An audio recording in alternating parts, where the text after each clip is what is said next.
Baby, wouldn't it be nice if we both spoke the same language? I could understand your troubles and you know mine, and we could be together all the time if we both spoke the same language. Baby, no sería lindo si nos dos habláramos la misma lengua.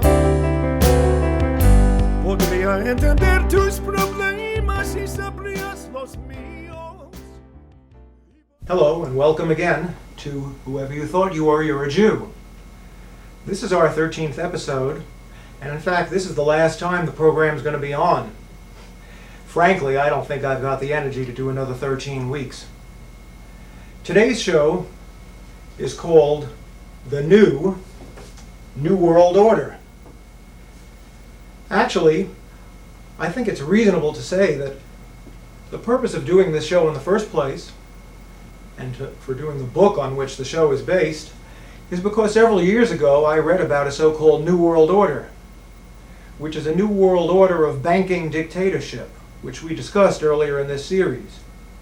Many of you knew about it before, and hopefully those of you who didn't have given it some thought, because truly the world is on the verge of going in a very bad direction.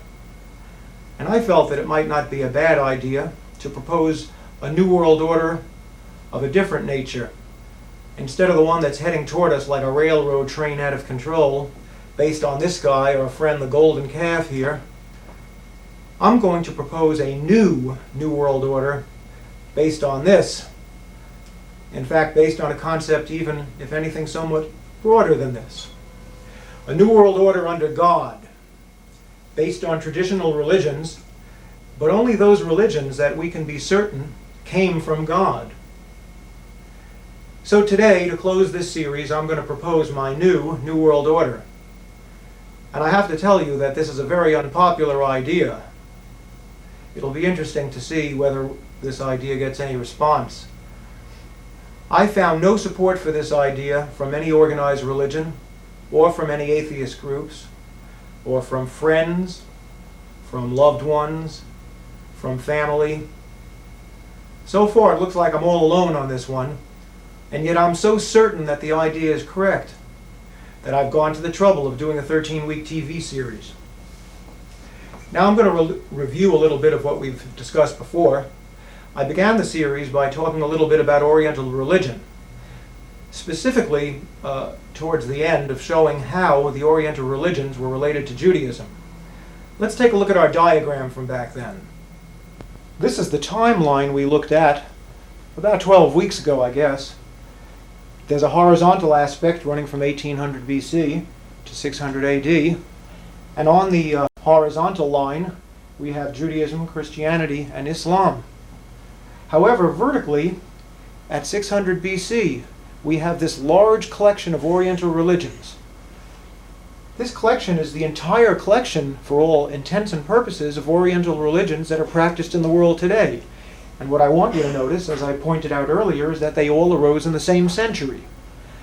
The main thing that we tried to show 12 weeks ago was that the mathematics of this are absolutely astronomical.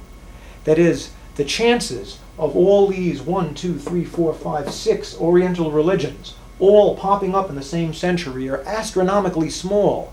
It cannot have been a coincidence. And since, as we showed, the only possible explanation was the diaspora, or forced exile of hundreds of thousands of Jews from the northern and southern kingdoms of Israel at the hands of Assyrian and Babylonian invaders. That diaspora is the only possible explanation. We showed that Jews are known to have gone to all these places. In fact, many of the so-called lost tribes are in these places. Now, exactly how Judaism gave rise to Buddhism or Taoism or Confucianism, I don't know, and I don't think it'll ever be known. I never suggested that any of the founders of these religions were Jews either openly or in secret, or that they took lessons from Jews. That's not how it happened. All I know is that to my satisfaction it's entirely established that it was the will of God, that is the God of Abraham, that these 6 religions would rise up, and the manner in which God brought this about was related to the Jewish diaspora. Consequently, in our New World Order, our new New World Order, we're going to be working with the fact that Judaism, Christianity, and Islam have a definite relationship, and that the 3 of them together bear a definite relationship to these Oriental religions running vertically. Now, some of the other things we talked about were, for example, we discussed the fact that Jews are not really an ethnic group, and we tried to come up with a better definition for what a Jew is. If you were watching that show, you may remember that we concluded that Jews may be more closely related to Attila the Hun than King Solomon. So what is a Jew? Well, that's one of the things we're trying to determine. We also realized that the lost tribes of Israel, as I have already said today, were not really lost. In fact, there were records of Jews traveling to every part of the known world, Africa, Asia, all the way over to the Far East, maybe even to the Americas. Furthermore, the line of David, through intermarriage in all these countries, has grown so large that when we did a genetic and a mathematical analysis of the descendants of David, it was very easy to come to the conclusion that it may very well be the case that there aren't many people in the world today who are not descendants of David. And what that means is that the Messiah, who's prophesied to spring from the line of David, really could come from just about any place.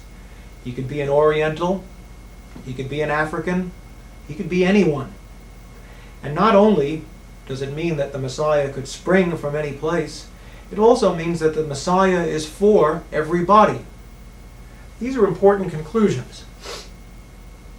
Now I want to talk about this New World Order. The world is eventually, and in fact the world in the very near future, is going to really be one world. And the one world that's shaping up right now is not a very good world, and we want a better one. So in order to develop an idea for a better one, I turned to Socrates. And the reason I turned to Socrates is because Socrates' treatise on government, which was recorded by Plato in the work called The Republic, this is a work that's been read in schools in every country in the Western world for as long as history has been kept, all the way back to the days of Socrates himself. That's 2,500 years, or the better part of it. Every country, every continent, in every age, every century, people have been reading that work, and it's perfectly obvious that people understand on a very fundamental and deep level that Socrates really had something important to say about government. Now, the exact details of the Socratic perfect government needn't concern us now. The important thing is that the disciples of Socrates asked him who was going to manage this whole thing, because they realized that the government he was proposing required some very capable and wise people to rule over it. And it eventually emerged that what Socrates actually had in mind was what he called an aristocracy of the best. Now that word aristocracy may sound frightening, but remember, aristocracy of the best. And the best to Socrates meant the most compassionate, the least selfish. An aristocracy of the best would be fine, but how do you keep them best? Also consider this. Who would you like to have ruling over you? You want to have a military government? I don't think so. Does anybody out there really want to be ruled over by Rockefeller or by a World Bank, which is only interested in getting more money for itself and less money for you? I don't think so. How about secular university professors? You think that'll work? You have to admit that what goes on at universities can be pretty crazy. I mean, there may very well be university presidents or professors who would be good rulers. But how could you control that? Because there are just as many university professors who go absolutely wild. The university professors in Nazi Germany all collaborated with Hitler. So I don't think the answer is to be found in universities. Nor is it going to be found in criminal judges from our court system. I don't know how many of you have had the misfortune of being dragged through an American court, but not too many people who have come back bringing a good report. And an ordinary civil type of judge is not the kind of person I want ruling the world. So Socrates, that is, talked about an aristocracy of the best, and who is the best? From his point of view, the best was the philosophers. In other words, it was him. And since people have been studying Socrates for 2,500 years, I think that most people would very well consider, at least, trusting a man like Socrates or somebody of that stature, somebody of that wisdom. But that reduces to the question of where are the philosophers today? And my answer to that question is as follows. It's perfectly clear to me that the Lord God created the Jewish religion in its original form, which was quite different from what is practiced today. But that original form of Judaism gave rise to modern Judaism, Christianity, and Islam. And I don't think anybody's going to dispute that. So whoever else our philosophers are going to be, they're certainly going to involve elements of Judaism, Christianity, and Islam, if I have anything to say about it. So who else is it going to include? And the answer is, from my point of view, it's going to include all of those Oriental religions that arose in response to the Jewish diaspora, because the historical and mathematical considerations of that period show beyond a doubt that that was the hand of God, if there is a God. And if it wasn't the hand of God, I challenge anyone out there to tell me whose hand it was that brings about a 1 out of 10 million chance. It simply doesn't happen in this world. So I would add to Judaism, Christianity, and Islam those Oriental religions that arose during that period, 600 BC, most of which are still practiced today. Let's take a look at that list. My idea for a world government is what I call a council of priests. And again, this is an idea that I have not found too much sympathy for, but I'm quite convinced it's a correct idea. And this council of priests would either replace our current United Nations, which most people who studied it know is really a disguised banking organization. It's not really a human rights group at all. So this council of priests would either totally replace the corrupt United Nations or at the very least have absolute power over it. And this council of priests would consist of these 9 members. These are our 9 religions. This time I've got them listed historically in the order in which they arose. Judaism, Hinduism, Buddhism, Zoroastrianism, Taoism, Confucianism, Jainism, Christianity, and Islam. This is a non-democratic proposal that these 9 religions each have representatives who meet, discuss the issues, and vote. And anything that's not acceptable to all 9 cannot be done. Now, it may be that will slow things down somewhat, but where the hell are we going in such a hurry anyway? The rationale behind including these 9 is simply that these are the 9 religions of God as I perceive it. Any other religions in the world which you would perceive to be religions of God can best be viewed as being a subsidiary of one of these. But each of these 9 religions is completely distinct, and they each have different contributions.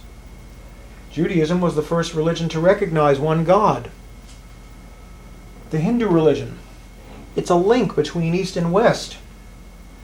Very few people outside of India are going to subscribe to Hindu mythology, but the Hindus have shown the world that it's possible to understand God and enlightenment to be related things, and not 2 different concepts which must be at war.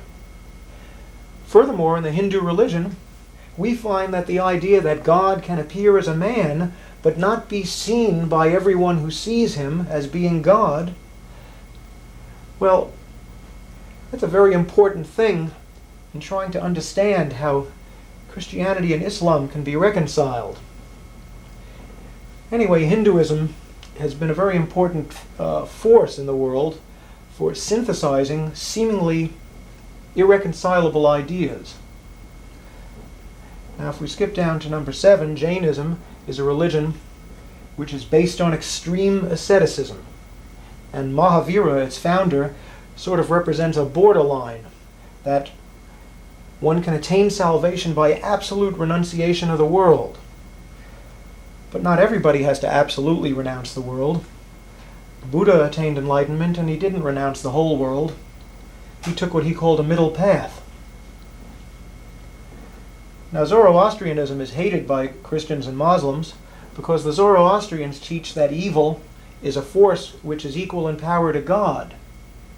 And the Zoroastrians teach that good and evil will be at war forever till the end of time, whereas most Christians are quite convinced that evil will be permanently destroyed. Although the Bible doesn't exactly say that, but it certainly doesn't equate good and evil. However, the effect of Zoroastrianism, which teaches that evil will never disappear and must be battled forever, cannot be said to be a bad thing. It will do us no harm to consider the possibility that we might have to fight pretty hard against evil, harder than we're fighting. Taoism teaches about how one can accomplish without doing, something which would be very valuable in today's hectic world. Confucius, historically, is the father of the Golden Rule. Some Jews think he got it from the Torah, but Confucius published it first, and everyone else followed. It's the rule which all human behavior ought to be based on. And then, of course, there's Christianity and Islam. If these aren't the philosophers, then who are? And if these people can't rule over the world, then who can? This idea that I'm fixated on, that the different religions are going to work together someday, not necessarily to merge, but to cooperate, it's based on the Bible, the book of Micha, or Micah in English, chapter 4, and it says, "In the last days it shall come to pass, that the mountain of the house of the Lord shall be established in the top of the mountains, and it shall be exalted above the hills, and people shall flow unto it." Last days, of course, is what Jews and Christians call the Messianic era. Muslims say that's the days of the coming of the Mahdi, and the Buddhists would say that's the days when Buddha will return. Everybody has a different idea of exactly what it means, but there's a general agreement that it means the time when the world will become perfected. Now, what people shall flow unto it? Micah continues, "And many nations shall come and say, Come, and let us go up to the mountain of the Lord, and to the house of the God of Jacob. And he will teach us his ways, and we will walk in his paths. For the law shall go forth out of Zion, and the word of the Lord from Jerusalem." Now this phrase, many nations, I've got underlined here. Many nations will come to the mountain of the Lord. Not just Jews, and not just Christians. Whenever the Bible says many nations, that means everybody. And finally the verse concludes as follows, "For all the people will walk, everyone in the name of his God, and we will walk in the name of the Lord our God forever and ever." What does that mean, everyone will walk in the name of his God? Isn't that saying that in the end times, all the religions will serve the Lord in Jerusalem without actually giving themselves up? That every religion will survive intact, and people will walk in the name of their God, of his God, but they will be walking in Jerusalem on the Mount of the Lord. I thought this verse was so important that I turned it into a little song, which I played a few weeks ago. I'll play it for you again. There's our verse on the screen. "For everyone will walk in the name of his God, and we will walk in the name of the Lord our God, forever and ever." For everyone will walk in the name of his God, and we will walk in the name of the Lord our God, forever and ever.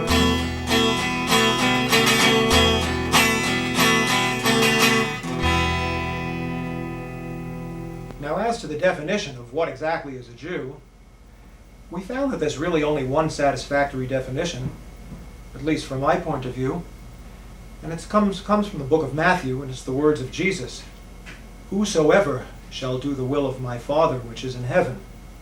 the same is my brother and sister and mother. And for those of you who are not comfortable with Christianity, I rewrote that below. Whosoever shall do the will of our Father which is in heaven, the same is a Jew. If obedience to God isn't what Judaism is, then there's no such religion. And this verse is so important that I wrote a little song about this one also.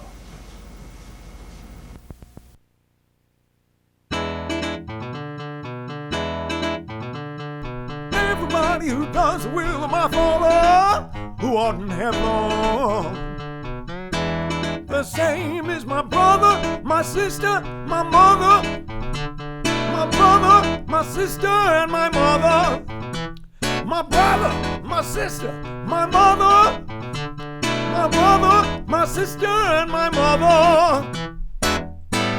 And Jesus was talking to the people, and his mother and brothers showed up and wanted to see him. And one of his followers said to him, "Yo, master, your mother and your brothers are here. They're standing outside, and they'd like to have a word with you." But he answered and said to the guy that spoke, "Who is my mother? And where is my brother and my sister?" And he stretched forth his hand to his disciples, and he said, "Behold, behold, behold my brother, my sister, my brother and my sister. My brother, my sister, my brother and my sister." Everybody who does the will of my Father, who art in heaven, the same is my brother, my sister, my mother, my brother, my sister, and my mother. My brother, my sister, my mother, my brother, my sister, and my mother. And there it is. Whosoever shall do the will of my Father which art in heaven, the same is my brother, my mother, and my sister. And bear in mind also that the Bible says that people of all nations and all religions will continue to practice their ways, but they're all going to converge on the Mount of the Lord, and that's in Jerusalem. That's about all that can be said about the new world order, at least right now. And that's about all that can be said on whoever you thought you were, you're a Jew, because the series is now over. I hope that people have learned something from this. I know that in the research that led to it, I learned a lot. And I thought that what I learned was important and that it should be told to other people. I've done some writing on these subjects, and I've brought the writings to Jewish synagogues where they were not well received, which didn't surprise me. I also brought them to major Christian centers, publishers, churches, famous people, and they weren't received well there either. As for the Muslims, they didn't even return my calls. I went to Buddhist organizations, and they were interested at first, but the reaction at all the religious organizations was really the same. That is, each religious organization was really thrilled to see a Jew taking such a deep interest in their beliefs. But their excitement waned quite a bit when they realized that I wasn't going to convert to their ways, but that I wanted the common truths of all religions to be emphasized and acknowledged.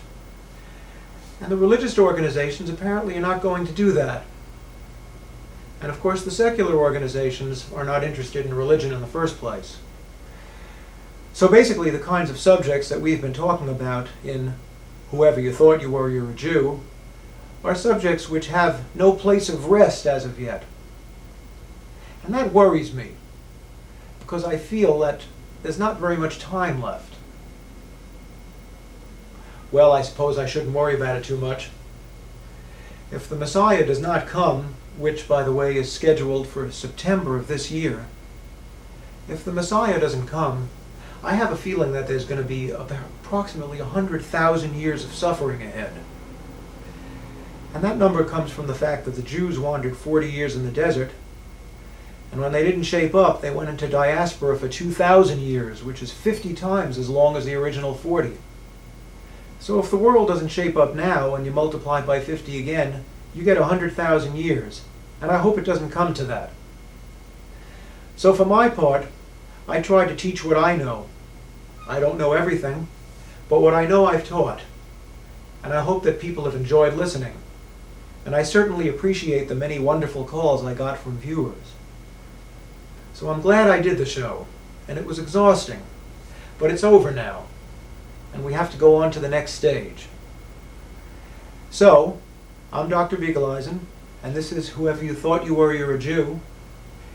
It's been a pleasure, and I hope that we can get together again sometime. Thank you, and goodbye. Focus on the one thing that I'm sure of. Baby, baby, wouldn't it be nice if we both spoke the same language? I could understand your troubles and you know mine, and we could be together all the time if we both spoke the same language. If we both spoke the same language. If we both spoke the same